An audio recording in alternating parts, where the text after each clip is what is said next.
آس کی طرف بھیجا جا رہا ہے۔ اس کا مطلب یہ ہے کہ ایک بڑا لشکر مدینے میں چھپا کر رکھا گیا ہے۔ ہمیں یہ دھوکہ دیا جا رہا ہے کہ ہم یہ سمجھ کر کہ مدینہ لشکر اور فوج سے خالی ہے، مدینے کے اوپر حملہ کریں اور ان کی لپیٹ ان کی چپیٹ میں آ جائے۔ انہیں حملہ کرنے کی ہمت نہیں ہوئی، مدینے پر چڑھائی وہ نہیں کر سکے۔ یہ حالات تھے صدیق اکبر رضی اللہ تعالی عنہ کے زمانے میں۔ مورخین اسلام یہ لکھتے ہیں کہ دو طرح کی تاریخ اسلام میں دو موقعوں پر ایسے حالات آئے ہیں کہ اسلام کے وجود کے لیے خطرہ پیدا ہو گیا، اسلام باقی رہے گا یا نہیں رہے گا۔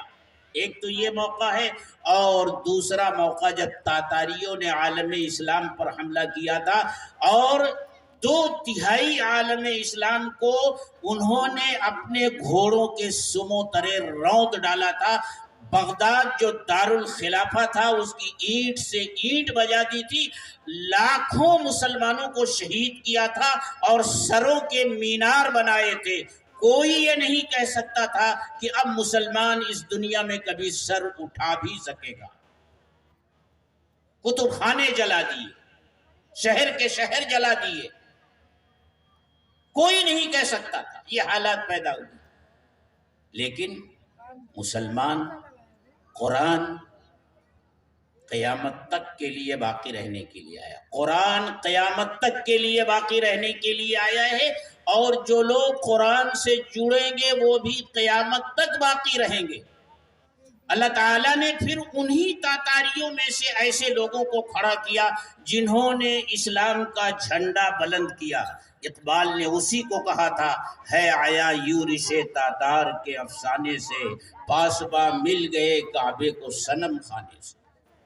میرے دوستو، اس وقت تاتاریوں کی وجہ سے جو عالم اسلام پر حالات آئے تھے، میں کہتا ہوں اس وقت جو حالات ہیں عالم اسلام پر اس سے بھی زیادہ سنگین ہیں، اس سے بھی زیادہ خطرناک ہیں، اس سے بھی زیادہ عالمگیر ہیں۔ اس وقت تاتاریوں کا جو حملہ تھا اس کی لپیٹ میں پورا عالم اسلام نہیں تھا، عالم اسلام کا بہرحال کوئی نہ کوئی حصہ بچا ہوا تھا۔ خاص طور سے آپ کا یہ ہندوستان تاتاریوں کے نرغے میں نہیں آ سکا تھا، ان سے بچا ہوا تھا۔ لیکن اس وقت جو فتنہ ہے، اس وقت جو حالات ہیں، پوری دنیا میں مسلمانوں کے جتنے اپنے ملک ہیں وہاں بھی، اور جو مسلمانوں کے اپنے ملک نہیں کہلاتے، جہاں مسلمان اقلیت میں وہاں بھی پوری طرح مسلمان نرغے میں ہے، حالات کا شکار ہے۔ میں تو کہتا ہوں گھر گھر میں فتنہ ہے، فرد فرد میں فتنہ ہے۔ یہ فتنہ اتنا عام ہو گیا ہے کہ پہلے ایسا کبھی نہیں تھا۔ ابھی میں بہار گیا تھا، مظفر پور گیا تھا، ہمارے مولانا عبدالقدوس حکیمی صاحب تشریف فرما ہے، ان کے وہاں مدرسے میں گیا تھا، تو ایک مولانا اقبال صاحب ہیں جو وہاں کے مدرسہ جامع العلوم میں شیخ الحدیث ہیں۔ وہ مدرسہ جامع العلوم جہاں ہمارے حضرت باندوی رحمۃ اللہ علیہ نے بھی تعلیم حاصل کی ہے، اس جامع العلوم کے وہ شیخ الحدیث ہے۔ فتنے کس طرح سر اٹھا رہے ہیں، انہوں نے ایک واقعہ بتایا کہ ایک نئی فیکٹری وہاں قائم ہوئی، اس فیکٹری میں کچھ پڑھے لکھے مسلمان بچے، ان کو ملازمت ملی، تو کچھ لوگ اس فیکٹری میں تھے جو ان بچوں کو، جو مسلمان بچے تھے، ان کو بلاتے تھے، چائے پانی ناشتہ ہوتا تھا، اور پھر اپنے قریب ان لوگوں نے کیا، پھر اس کے بعد کھانے وغیرہ کا بھی پروگرام چلنے لگا۔ کچھ دنوں کے بعد جب یہ بچے ان کے بالکل قریب آ گئے تو ان لوگوں نے کہا کہ بھائی دیکھیے ہم لوگ یہاں ہیں، ہمارا کوئی قائد نہیں، ہمارا کوئی رہبر نہیں، ہمارا کوئی سربراہ نہیں، ہمیں کسی نہ کسی بزرگ کے ہاتھ پر بیعت ہو جانا چاہیے، اپنا ہاتھ ان کے ہاتھ میں دے دینا چاہیے۔ ان نوجوانوں نے پوچھا کہ پھر وہ بزرگ کہاں ہیں، کس کے ہاتھ میں ہم اپنا ہاتھ دیں؟ تو ان لوگوں نے بتایا کہ پٹنہ کے اندر ایک بہت بڑے اللہ والے ہیں اور وہ خلیفہ ہیں حضرت عیسیٰ علیہ السلام کے۔ عیسیٰ علیہ السلام پیدا ہو چکے ہیں، وہ خلیفہ ہیں ان کے، وہ پٹنہ میں ہیں، ان کے ہاتھ پر بیعت کرنا حضرت عیسیٰ علیہ السلام کے ہاتھ پر بیعت کرنا ہے۔ پوچھا حضرت عیسیٰ علیہ السلام کہاں ہیں؟ تو کہا کہ اورنگ آباد میں، وہی شکیل ابن حنیف۔ اس طرح سے باطل ہمارے درمیان گھس کر محنت کر رہا، محلے محلے میں، گھر گھر میں، کالجوں میں، اسکولوں میں، کمپنیوں میں، کارخانوں میں، اس طرح گھس گھس کر لوگ محنت کر رہے ہیں اور یہ فتنہ پھیلا رہے ہیں۔ تو حالات اس وقت بہت سنگین ہیں۔ پوری دنیا اگر اس وقت کسی کے خلاف متحد ہے تو وہ امت مسلمہ ہے۔ دنیا والوں کے درمیان ہزاروں اختلاف، لیکن ایک مسئلے میں پوری دنیا متفق ہے، مسلمانوں کے خلاف۔ اور اس کی خبر تو اللہ کے رسول صلی اللہ علیہ وسلم نے 1400 سال پہلے دی تھی کہ ان قریب ایک زمانہ ایسا آئے گا کہ لوگ تمہارے اوپر اس طرح ٹوٹ پڑیں گے جس طرح بھوکے دسترخوان پر ٹوٹتے۔ سوال کیا گیا کہ اے اللہ کے رسول، کیا ہم اس وقت تعداد میں تھوڑے ہوں گے؟ تو آپ نے ارشاد فرمایا بل انتم یومئذ کثیر، اس وقت تمہاری تعداد بہت زیادہ ہوگی۔ وَلَكِنَّكُمْ غُثَاءٌ كَغُثَاءِ السَّيْلِ، لیکن اس وقت تمہارا حال بالکل سیلاب جس طرح بہت سے کوڑا کرکٹ بہا کر کنارے لے آتا ہے اور پھر وہ سیلاب کے پانی کی لہروں پر ادھر ادھر ہوتے رہتے ہیں، ان کا کچھ وزن نہیں ہوتا، ٹھیک اسی طرح تمہارا بھی حال ہو جائے گا، تمہارا کوئی وزن نہیں ہوگا، تمہاری کوئی قیمت نہیں ہوگی۔ کیا آج ٹھیک یہی صورتحال دنیا کے مسلمانوں کی نہیں ہے؟ 50 سے زائد مسلمانوں کے اپنے ملک اس دنیا میں موجود ہیں، اور روئے زمین کا وہ حصہ جو معدنیات کے ذخائر سے مالا مال ہے وہ اسلامی ملکوں کے پاس ہے۔ اس دنیا کا سب سے قیمتی ٹکڑا ان کے پاس ہے۔ ایشیا اور یورپ کو جوڑنے والی آبی شاہراہ ان کے پاس ہے، لیکن اس کے باوجود آج مسلمان ملکوں کا حال کیا ہے؟ میں انہیں اسلامی ملک نہیں کہتا، مسلمانوں کا ملک کہتا ہوں۔ اسلامی ملک کون ہے اس دنیا میں اس وقت؟ ان کا حال کیا ہے؟ وہ اپنے گھر میں بھی آزاد نہیں ہے، اپنے ملک میں بھی ان کی جو پالیسیاں بنتی ہیں ان پالیسیوں کو بنانے میں وہ آزاد نہیں ہے۔ وہ اپنے مغربی آقاؤں کے اشارے پر ملک کیسے چلے گا، گدی پر کون بیٹھے گا، کون بادشاہ ہوگا، کون اس کا ولی عہد ہوگا، مغربی ملکوں کے آقاؤں کے اشارے پر یہ ساری باتیں طے ہوتی ہیں۔ اتنے بے بس اور اتنے لاچار ہیں یہ امت مسلمہ، اپنی پوری تاریخ میں کبھی اتنی بے بس اور لاچار نہیں ہوئی تھی جتنی آج ہے۔ یہ صورتحال ہے میرے دوستو۔ میں نے ایک حدیث پڑھی، وہ اس وقت کے حالات کی پوری نشاندہی کرتی ہے، اللہ کے رسول صلی اللہ علیہ وسلم نے ارشاد فرمایا بادروا بالاعمال فتنا کقطع اللیل المظلم، اے لوگو رات کی تہ بتہ تاریکیوں جیسے فتنوں کے آنے سے پہلے پہلے اعمال کر لو، موقع ہے ابھی، اعمال کر لو۔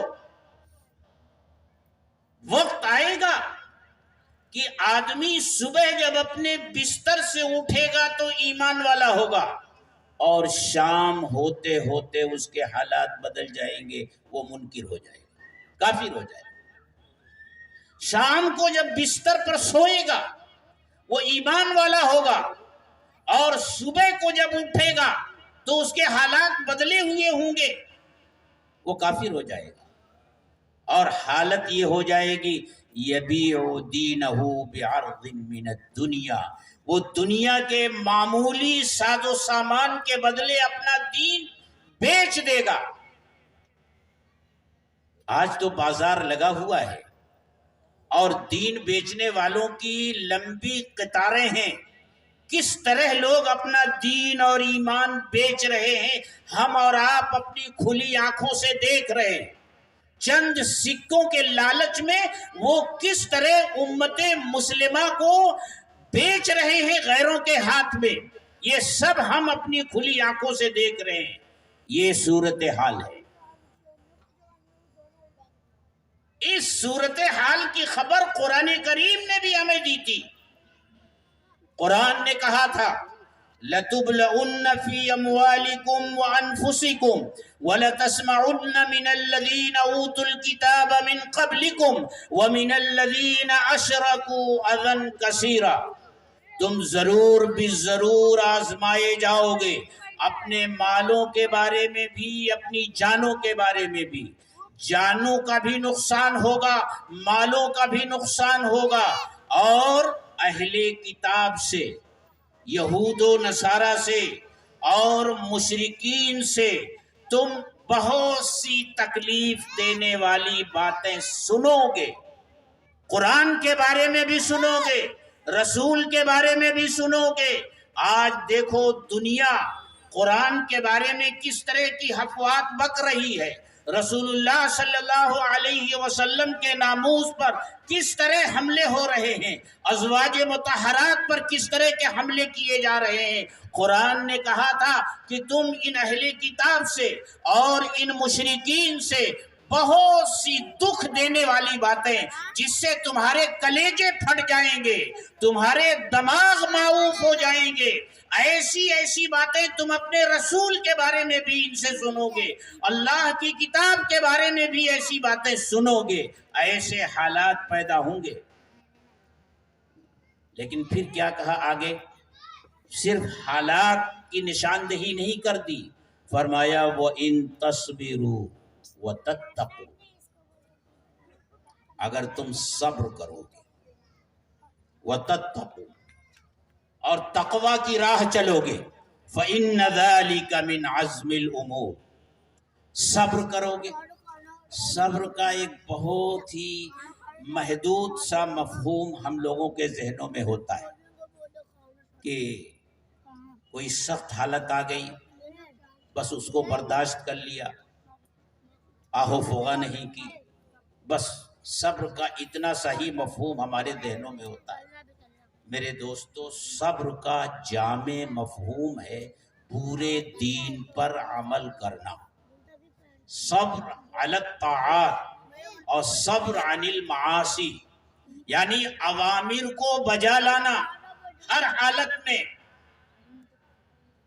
ہر طرح کے حالات میں اوامر کو بجا لانا، اللہ کے حکم کو پورا کرنا، اور ہر چھوٹے بڑے گناہ سے اپنے آپ کو بچانا، گویا پورے دین پر عمل کرنا۔ اگر پورے دین پر عمل کرنے کا فیصلہ کر لو گے تو یاد رکھو یہ حالات بدلیں گے۔ وَإِن تَصْبِرُوا وَتَتَّقُوا، اور اس سے آگے آیت میں فرمایا وَإِن تَصْبِرُوا وَتَتَّقُوا لَا يَضُرُّكُمْ كَيْدُهُمْ شَيْئًا، اگر تم صبر کی راہ پر چلو گے، پورے دین کو مضبوطی سے تھام لو گے اور تقوی کی راہ اختیار کر لو گے، لا یضرکم کیدہم شیئا، جو یہ اپنے مکر پھیلا رہے ہیں، جو سازشیں اور منصوبے بنا رہے ہیں، ان کا کوئی منصوبہ کامیاب نہیں ہوگا، تمہیں نقصان نہیں پہنچائے گا۔ یہ جانتے ہیں کہ تم ان کے منصوبے سے آگاہ نہیں ہو، لیکن یاد رکھو واللہ بما یعملون محیط، اللہ کا علم ان تمام چیزوں پر محیط ہے جو کچھ یہ کر رہے ہیں، جو منصوبے بنا رہے ہیں، جو سازشیں یہ کر رہے ہیں۔ ان حالات سے نگلنا چاہتے ہو تو وہی نسخہ اختیار کرو جو ابھی تھوڑی دیر پہلے حضرت مولانا اسجد ندوی صاحب نے کہا تھا، فَفِرُّوا إِلَى اللَّهِ، آ جاؤ اللہ کی طرف، وَأَنِيبُوا إِلَى اللَّهِ، آ جاؤ اللہ کی طرف، اللہ کے ساتھ جڑ جاؤ، اللہ کے ساتھ جڑو گے، اللہ کے دین کی مدد کرو گے، یعنی اللہ کے دین کو عمل میں لے آؤ گے۔ ان تنصروا اللہ ینصرکم، اگر تم اللہ کی مدد کرو گے اللہ تمہاری مدد کرے گا۔ اور میرے دوستو، اللہ جب مدد کرنے پر آ جائے تو دنیا کی کوئی طاقت تمہارا بال بھیکا نہیں کر سکتی۔ تو ہمارا علاج پہلے بھی وہی تھا، حالات سے نکلنے کا وہی علاج جو صدیق اکبر نے طے کر دیا تھا، قیامت تک وہی نسخہ ہے حالات سے نکلنے کا، کہ مضبوطی سے پکڑ لو دامن حضرت محمد الرسول اللہ صلی اللہ علیہ وسلم کا، اور قرآن کریم کو مضبوطی سے پکڑ لو۔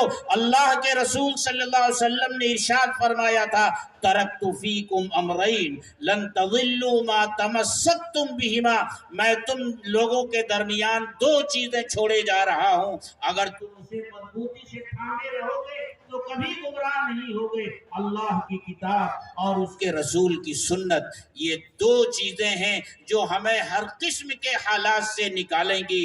جب ہم ان دونوں سے دور ہوں گے حالات آئیں گے، اور جب ہم ان دونوں کے قریب ہوں گے، ان کا دامن پکڑیں گے اور اپنے آپ کو مسلمان اور ایمان والا بنا کر صحیح معنوں میں ثابت کر دیں گے۔ دنیا تو اسی سے ڈر رہی ہے کہ یہ جو اتنی بڑی تعداد اپنے آپ کو مسلمان کہلاتی ہے، کہیں صحیح معنوں میں یہ مسلمان نہ بن جائے۔ ان کو فکر اس کی نہیں ہے کہ عبداللہ نام کے، عبد الرحمن نام کے اور فلاں اسلامی نام رکھنے والوں کی تعداد اتنے کروڑوں میں ہو گئی اور دنیا کی سب سے بڑی آبادی ان کی ہو گئی۔ انہیں اس کی فکر نہیں ہے، انہیں فکر یہ ہے کہ کہیں یہ سچے پکے مسلمان نہ بننے پائیں۔ وہ جانتے ہیں کہ قرآن کی صحیح تعلیمات اگر دنیا کے سامنے آ گئی تو دنیا کو اسلام کے دامن میں پناہ لینے سے کوئی طاقت روک نہیں سکتی۔ اس لیے وہ قرآن کے اوپر حملہ کر رہے ہیں۔ وہ جانتے ہیں کہ حضرت محمد صلی اللہ علیہ وسلم کی پاکیزہ زندگی اگر دنیا والوں کے سامنے آ گئی تو اسلام کے دامن میں پناہ لینے سے دنیا کو کوئی روک نہیں سکتا۔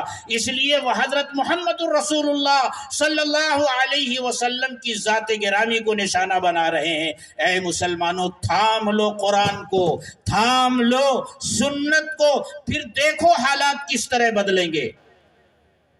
آج کا یہ جلسہ بچوں کے حفظ قرآن کی تکمیل کی مناسبت سے منعقد کیا گیا ہے۔ میرے دوستو، ان مدرسوں کی بڑی قدر کرو۔ یہ مدرسے جو ہندوستان میں ہیں، آج ہندوستان میں جو کچھ بھی دینی رونق ہے، میں پوری ذمہ داری کے ساتھ اور بلا کسی خوف کے ہمیشہ یہ کہتا آیا ہوں، جو کچھ رونق ہے ان مدرسوں کی وجہ سے۔ اس ملک میں جتنی تنظیمیں اور جتنی جماعتیں ہیں، سب انہی مدرسوں کا فیض ہیں۔ یہ مدرسے نہ ہوں تو دینی تنظیموں اور جماعتوں کا اگر وجود باقی بھی رہے لیکن ان کا رخ بدل جائے گا. ان کا قبلہ درست کرنے والے یہ مدرسے ہی ہیں. میں پوری ذمہ داری کے ساتھ ہمیشہ یہ کہتا آیا ہوں، مدرسے نہ ہوتے تو جمعیت علماء نہ ہوتی. کیسے ہوتی؟ جمعیت علماء کو قائم کرنے والے کون لوگ تھے؟ وہ مدرسوں سے ہی نکل کر آئے تھے. شیخ الہند کی فکروں کی بنیاد پر جمعیت علماء کا قیام ہوا. شیخ الہند کہاں سے آئے تھے؟ مفتی کفایت اللہ کہاں سے آئے تھے؟ شیخ الاسلام مدنی کہاں سے آئے تھے؟ حفظ الرحمان سیوہاروی کہاں سے آئے تھے؟ احمد سعید کہاں سے آئے تھے؟ اور آج موجودہ دور میں جمعیت علماء کی قیادت کرنے والے جو لوگ ہیں وہ بھی مدرسوں کے ہی ساختہ پرداختہ ہیں. اسی طرح آگے بڑھ کر میں یہ بھی کہتا ہوں، مدرسے نہ ہوتے تو تبلیغی جماعت بھی نہ ہوتی. یہ مدرسوں کا ہی فیض ہے. یہ کہنے کی جرأت آج بہت کم لوگوں میں ہے، لیکن بلا کسی خوف کے میں کہتا ہوں مدرسے نہ ہوتے تو تبلیغی جماعت بھی نہ ہوتی. مجھے یہ بتاؤ مولانا الیاس صاحب کہاں سے آئے تھے؟ مولانا یوسف صاحب کہاں سے آئے تھے؟ مولانا انعام صاحب کہاں سے آئے تھے؟ اور آج جو جماعت کے ذمہ داران ہیں وہ کہاں سے آئے تھے؟ سب مدرسوں کے ساختہ پرداختہ ہیں. تو اصل چیز ہمارے ملک میں یہ مدارس اسلامیہ ہیں اور مکاتب دینیہ ہیں. ان کی حفاظت کرنا، ان کو پروان چڑھانا، ان کی ضرورتوں کا خیال رکھنا ہر مسلمان کی ذمہ داری ہے. اور میں کہا کرتا ہوں کہ اے مسلمانوں، جب اپنے گھر کا بجٹ بناؤ تو ان مدرسوں کو بھی اپنے بجٹ میں شامل کرو. تمہارے محلے میں جو مدرسہ ہے، جو مکتب ہے چل رہا ہے، اس کا خرچ کیسے پورا ہو، اپنے اخراجات میں اس کو بھی شامل کرو. جو رونق ہے پورے ملک میں وہ مدارس دینیہ کی ہی وجہ سے ہے. حضرت مولانا ارشد مدنی دامت برکاتہم العالیہ نے ایک واقعہ سنایا تھا. جب وہ سراج العلوم بھیونڈی کے سالانہ جلسے میں تشریف لائے تھے، وہ واقعہ سنا کر میں اپنی بات ختم کرتا ہوں. انہوں نے فرمایا کہ میں لندن گیا تھا. لندن میں پروفیسر خلیق احمد نظامی مرحوم کے لڑکے وہ وہاں پروفیسر تھے، ان سے ملاقات ہوئی تو انہوں نے بتایا کہ حضرت ابھی کچھ دنوں پہلے یہاں لندن میں یورپ کے دانشوروں کی ایک کانفرنس ہوئی تھی. اس کانفرنس کا موضوع یہ تھا کہ اس وقت دنیا کے لیے سب سے بڑا خطرہ کیا ہے. 3 دن تک وہ کانفرنس چلی. 3 دن کے بعد جو اعلامیہ جاری ہوا کانفرنس کا، متفقہ طور سے یورپ کے تمام دانشوروں نے یہ فیصلہ کیا تھا کہ اس وقت دنیا کے لیے سب سے بڑا خطرہ بنیاد پرستی. بنیاد پرستی کا مطلب جانتے ہیں؟ ہماری اور آپ کی بنیاد کیا ہے؟ قرآن و سنت ہے. ہم اگر قرآن و سنت سے جڑے ہیں تو گویا ہم بنیاد پرست ہیں. سچے پکے مسلمان ہیں تو بنیاد پرست ہیں، اور روشن خیال مسلمان ہیں. دانشور ٹائپ کے مسلمان جیسے بہت سے پائے جاتے ہیں، اس ٹائپ کے مسلمان ہیں تو ہاں، ان کو اس سے کوئی اعتراض نہیں. بنیاد پرستی سب سے بڑا خطرہ ہے اس وقت دنیا کے لیے. اور اگلی بات جو ان لوگوں نے کہی کہ اس وقت دنیا میں بنیاد پرستی کا سب سے بڑا مرکز ہندوستان ہے. حضرت مولانا نے فرمایا کہ میں تو سوچ میں پڑ گیا کہ آخر ہندوستان کو بنیاد پرستی کا سب سے بڑا مرکز کیوں کہا گیا. لیکن پھر میری سمجھ میں آیا کہ مدارس اسلامیہ کا جو نظام جال کی طرح پورے بر صغیر میں پھیلا ہوا ہے، جس کے ہوتے ہوئے ان یورپی طاقتوں کو، جن کی طاقت یہ ہے کہ وہ جب چاہیں کسی ملک کے تخت پر جس کو بٹھانا چاہیں بٹھا دیں، جس ملک کے سکے کو گرانا چاہیں گرا دے، جس کی کرنسی کو اوپر اٹھانا چاہیں اٹھا دے۔ ان کا بس اگر کہیں نہیں چلتا ہے تو ان مدارس دینیہ اور مکاتب اسلامیہ پر نہیں چلتا۔ بڑی کوششیں کر لی، پہلے تو اس طرح بدنام کیا کہ یہ دہشت گردی کے اڈے ہیں، یہاں دہشت گردی کی تعلیم دی جاتی ہے، یہاں دہشت گرد پناہ لیتے ہیں۔